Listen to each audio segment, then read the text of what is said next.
आज 90% पालक आपल्या मुलांना शाळेत घालते वेळी एक मोठी चूक करायला लागले आणि ती चूक मुलांना पुढे जाऊन खूप महागात पडते. आता काय झालंय आपल्या देशात दुर्दैवानं 10वी नंतरचं शिक्षण इंग्लिशमध्ये आहे, 12वी नंतर तर सगळं शिक्षण इंग्लिशमध्ये आहे आणि मग त्यावेळी विद्यार्थ्यांना त्रास होतोय. काय होतंय शाळेमध्ये जर विद्यार्थी हे दोन विषय मॅथमॅटिक्स आणि सायन्स गणित आणि विज्ञान मराठीत शिकले तर पुढे जाऊन खूप मोठा त्रास व्हायला लागलाय. आणि हा त्रास कधी होतोय ज्यावेळी मुलांचं करिअर करण्याचं वय असतं. मग तिथं विद्यार्थी म्हणतात सर आम्हाला करायचा अभ्यास आहे पण ह्या गोष्टी समजणार, बाकीची मुलं पुढे चाललेत. हे बघा तुम्ही की तिथं त्रास व्हायला लागलाय मुलांना. मी असं नाही म्हणत की तुम्ही खाजगी शाळेत इंग्लिश मिडियम शाळेमध्येच टाका, असं काही नाही आहे.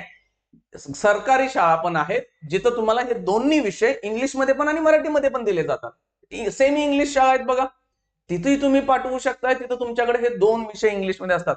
मी म्हणेन इंग्लिश मिडियम आणि सेमी इंग्लिश मध्ये एकाच विषयाचा फरक आहे, सोशल सायन्स समाजशास्त्र. सेमी इंग्लिश वाल्यांना मराठीत असतो, इंग्लिश मिडियम वाल्यांना इंग्लिश मध्ये. मग तो विषय खूप मोठा आहे का?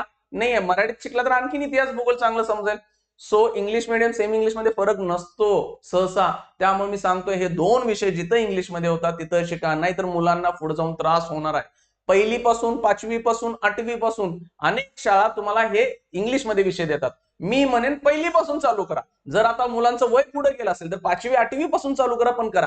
नसेल आज ऍडमिशन 6वीत मिळतंय तर घ्या, पण हे दोन विषय शिका जेणेकरून पुढे जाऊन तुम्हाला ह्याचा खूप फायदा होईल. आणि मुलं जर अभ्यासात टॅलेंटेड निघाली तर आणखीन मोठा तीर मारतील. का? हे फक्त विषय इंग्लिश मध्ये आल्यामुळे पुढे बऱ्याच त्यांचं काम सोपं होतंय.